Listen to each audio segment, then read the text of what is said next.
Hello beautiful people, so welcome once again to my channel. So in today's tutorial we'll be learning how to make this elegant stylish flare shirts. So it's a very easy tutorial, but I'm very quick with it. So I'll be making it with a bell top. So first of all we have to do the short part, which is what I'm doing. So it's actually, the video is in two parts. This is the first part, which is the cutting part. So the first thing first we have to do is to divide the front and the back, because we are going to be making the front and the back together. So we need to create that angle 90 degrees, which is the front side. The front side will be the vertical side, while the back side will be the horizontal side. So this is just me creating the mark between the two angles. So after creating the back side, you will get a straight line, then you mark out 4 inches from it. Then you know the back and the front are of a trouser are not equal because of the crotch line. The crotch of the back is bigger than the crotch of the front. So if you notice on the video, I took 4 inches from the first side, the first line I created inward. I went in by 4 inches, while this front side I went in by 3 inches, which means the back crotch is bigger than the front crotch with 1 inches. So this is me just labeling it. This is the back and this is the front side. So this is the angle 90 I'm trying to explain. So this is the angle 90, and that will be my starting point for me to take the measurements of my hip. So I'm using the hip measurements because I'm using a band. So if you are using a zipper, I would advise you take your exact waist measurements, and then you add your zipper allowance at the back side, as if you want your zip to be at the back, or at the front side if you want it to be at the front. So either one that works for you. So for me, I'm using my waist. So my waist is my hip measurement is 40. So 40 divided by 3, you'll be dividing it by 3, which will give me 13.3. So if you are using your waist, you do the same thing.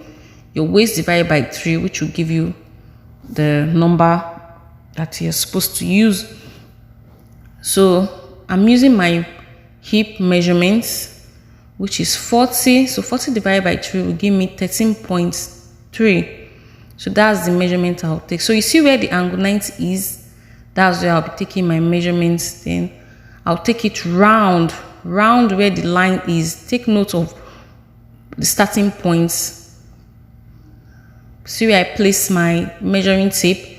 So you take your 13.3 or whatever number you have, take it round to create like you're cutting a flare. That's why this trouser is called a flare short, like a circle. So you can see I'm taking my 13.3 measurement round.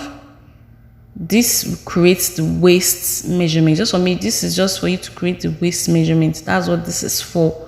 So that's what I'm doing round. So after doing this, I'll mark it.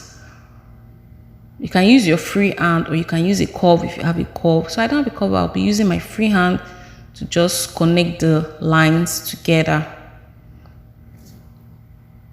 So I'm done doing that.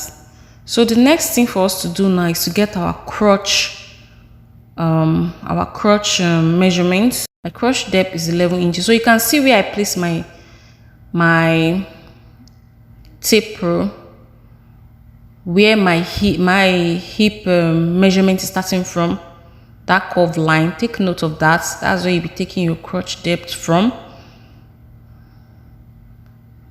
So I'll take my crotch depth for the front. This is the front. What you do to the front, you do it to the back. We're cutting the two together, so take note of that. So I place my tape and take my measurements for the crotch depth, which is 11. Then I'll mark it, then roll it straight to connect from the hip measurement to the crotch line. The video is not clear here at the front, sorry. So I'll do it correctly at the back side. So you see what I did to the back, I'll do it to the front. So here is a bit clearer. So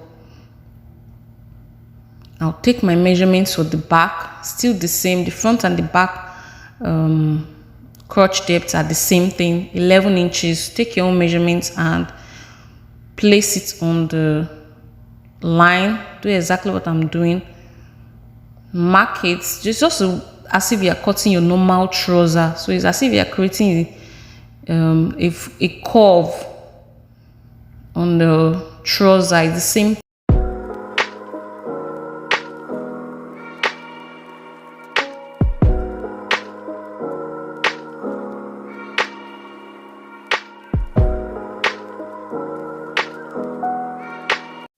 So you roll the line straight down to where the crotch line is. Then the next thing to do now is to draw your crotch curve. Same thing you do to the trouser, it's the same thing you do.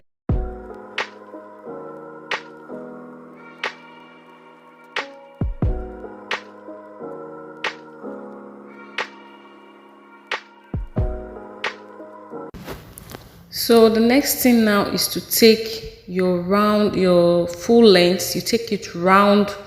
So you place it from the beginning of your waistline or your hip line. Just do exactly as I'm doing in the video. You take your full measurement. So in this case for me, the full measurement of this flare trouser is 14 because I want it to be very short and sexy. So that's what I want. So you can use any measurement you want. So I mark from my waist measurements, as you can see from the video, round. So I'm using 14 inches. So you can use any other inches of your choice that you want. So you mark your 14 inches round, just as if you are creating a flare. It's the same method you will use here. So I'm taking my measurement round, which is what I'm doing in the videos, you can see.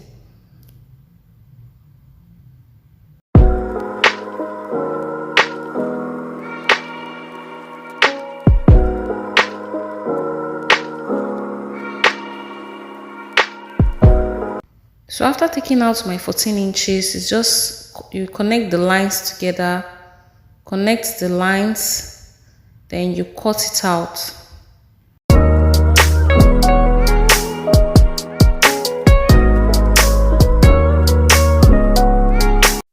So now is to place it on the fabric. I'll be cutting 2 pieces.